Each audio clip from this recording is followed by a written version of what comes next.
tried to blow up our plane a few hours later. Okay, going back, so you then you must have gotten on the plane before him or something. You didn't see how he got on. No, because shortly after they went down the hallway, we boarded the plane. And then, wow. And obviously, everyone should be talking. It should be all over the news. Who was the mystery man? Who could get through security? Who could bring this guy in? Who could get people on airplanes without passports, international flights, into the United States, some of the highest security in the world? I mean, this just gets crazier and crazier, Mr. Haskell. Uh-oh. We just lost his phone line connection to Michigan. Oh. Only seems to happen at times like that. And if you don't think they're surveilling Mr. Haskell, you're living on another planet, ladies and gentlemen. Oh, doesn't matter. The info's out. I've had some private conversations with Mr. Haskell, but I do wear a journalist hat as part of what I do. I'm also a filmmaker. I do editorialize as well. Also preach a bit. Some say rabble-rouse, but I do wear a journalist hat, and what is said in confidence is said in confidence. Absolutely amazing that just happened. Okay, we have Mr. Haskell back. Hopefully we can keep him for the last 10 minutes. Mr. Haskell, sorry you got cut off. No problem.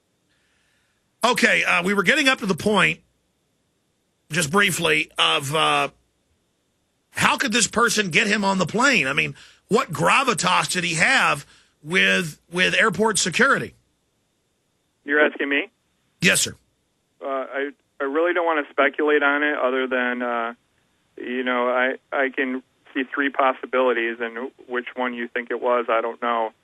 Three would be there was a bribe, there was some sort of personal relationship between this man and the security manager, and number three would be that this is a regular routine procedure to get on planes without a passport for refugees of war-torn countries.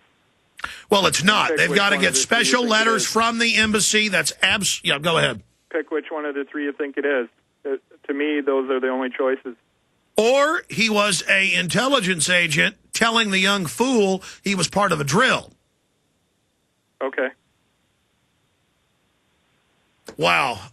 Okay, once you're on the plane, you're coming into Detroit, what happens next? It was a really uneventful flight. We're in the middle of our descent into Detroit. The pilot comes on the speaker, and he says we have 10 minutes to landing. Flight crew, take your seats and buckle up. A flight attendant walks by my seat, mumbling to herself, something smells like smoke. I look up. I'd previously been looking at the monitor on the back of the seat in front of me to get the flight conditions and everything because I like to watch that when we're landing. I looked up. I'm in row 27. I could see smoke coming from row 19, 8 rows up. It wasn't a lot of smoke at that time, and it looked like it was coming from the floor, but I couldn't see the floor because I was sitting down. So I unbuckled my seatbelt, took a few steps up the aisle to get a better look, and then it burst into flames across the floor, the seats, and up the wall to the ceiling. Just in row 19, and just to the seats left of the left aisle, which I think there were 3 seats, A, B, and C. When it burst into flames, people were screaming, "Fire! Fire! Terrorists! Water! Water! Water! We need water! Somebody get water!" Flight attendants were screaming. The pilot comes on the intercom and says, "Emergency landing," and starts speeding up. And while this is going on, the terrorist man's being hauled off into the first class area by a couple passengers. He didn't really put up any fight. Just to interrupt, Mr. Haskell, I also read and heard that the stewardesses were screaming, "Sit down," the whole time, and almost like it was a bad thing to have these men go up there and take this guy out. I didn't see that, so I can't confirm that. Okay, good. I mean, I hope that's not true. They were so foolish they wanted to wait for orders. Okay, continuing. So they drag him up into first class. Yeah. Now, did you hear this popping noise, or how loud was it? Because we heard about this big explosion, and then it was just a popping, and then people thought it was a firecracker. Okay. Honestly, I didn't hear a thing. I asked my wife if she heard anything, and this is what she says about it. It sounded like what I thought was the landing gear coming out, and then she said, I heard like a little popping noise after that, but I just thought it was ice breaking off from the opening of the landing gear because we had been in really cold weather. And she said, I thought that's what it was and didn't think anything of it. But myself, I didn't hear a thing, to be honest. Absolutely. Well, there are so many things, Mr. Haskell, to talk about here. In the last few minutes we've got, and I want to say bye to you during the break. I know you've got to go. We appreciate this time. In the last 5 minutes, any other points you'd like to make, any key issues that haven't been discussed? And, as a concerned citizen who could have been killed by this, as a free person, I mean, you do have a right to make any statements you want about the investigation. We are 5 days into this, and we've not seen any surveillance footage. The media doesn't seem concerned about eyewitnesses seeing a man videotaping the whole flight aimed at this guy. That's obviously an accomplice or a handler or something. We've got this other guy getting him through security. I mean, any other comments? Just a couple things. I thought the security after getting off the plane was a complete embarrassment, total disorganizational mess that actually put us in more jeopardy than we were already in. Just quickly, two things. They left us on the plane for 20 minutes after we landed, not knowing if there was a bomb anywhere or whether the fire had spread below the floor into the cargo hold or by the gas tank. The original fire was directly above the gas tank in row seat 19A, number one. Number two, they should not have let us take our carry-on bags off the plane, and then even worse, stand all together with them for an hour before the bomb-sniffing dogs got there, not knowing if there was a bomb in any of the bags or not. And it looks like what appeared to be a bomb was discovered by one of the dogs. So those two things made us considerably less safe than we should have been due to what I would call a disorganizational mess. It appeared that none of the security officers had any clue on any procedure, what to do. They didn't know who was in charge. It really took a long time to organize themselves and organize some sort of procedure on how to handle things, and in the meantime put us in a lot of jeopardy. Okay. And if you want to question me on anything else, feel free.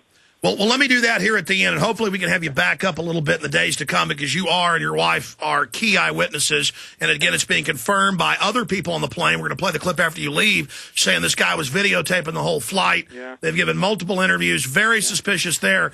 I've been given a quote here from you being interviewed on a radio show. I want to find out if this is accurate. You did tell me that you visited Infowars.com from time to time. I did. And I understand this is separate. Okay. I want all the information to be public, put in the public, to inform the public and to help law enforcement do whatever they can to solve this crisis. 8 years later, I am still irritated with 9/11, what I consider to be a 9/11 cover-up, and I personally have knowledge with this terrorist attack, and I am not going to let anybody cover up what I know. Kurt Haskell, attorney. Is that an accurate quote, and where was that said? It's an accurate quote, but I don't want to get into any more detail on that because I don't want any kind of smear campaign against myself to discredit this story, which is an entirely separate story. No, I understand. Well, there's other witnesses. They've got to release the surveillance footage. Other people are confirming things that happened. I mean, we know his dad warned everybody. We know he was on the terror list. He fits the classic M.O. Of a decoy, of a patsy. I know you're just stating the facts, but they're not going to be able to ignore you and your wife's testimony. And I think it's important for you to go public now, which you've done, but just thank God that there's so many informed people out there. Kurt, bottom line, the FBI showed up. They were clearly trying to impeach your I mean, they're clearly already aware of you. They're clearly upset by having I would say you are an expert witness. You're aware of this type of chicanery. You're a successful lawyer. Watch your six is all I'm telling you. Yeah, I'm not scared of anybody, whatever happens, happens. Well, we need to get your wife on the air, too. My mind.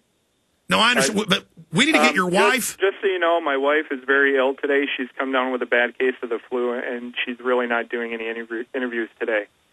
Well, obviously, our show's about to end. This morning, and she felt very ill after that. Not from the interview, just she's pretty sick today. No, I understand. Air travel can do that, and obviously a stressful event. Well, we appreciate your courage. We appreciate you telling everybody in a great, very focused fashion, very accurate fashion, what happened. And we're all praying for you, Kurt Haskell, attorney. Let me say bye to you during this break. Obviously, listeners, this is an extremely powerful interview, breaking news. You're hearing a lot of this here first. Great job to my team getting Mr. Haskell on. Let me say bye to Mr. Haskell during the break. We'll come back with more.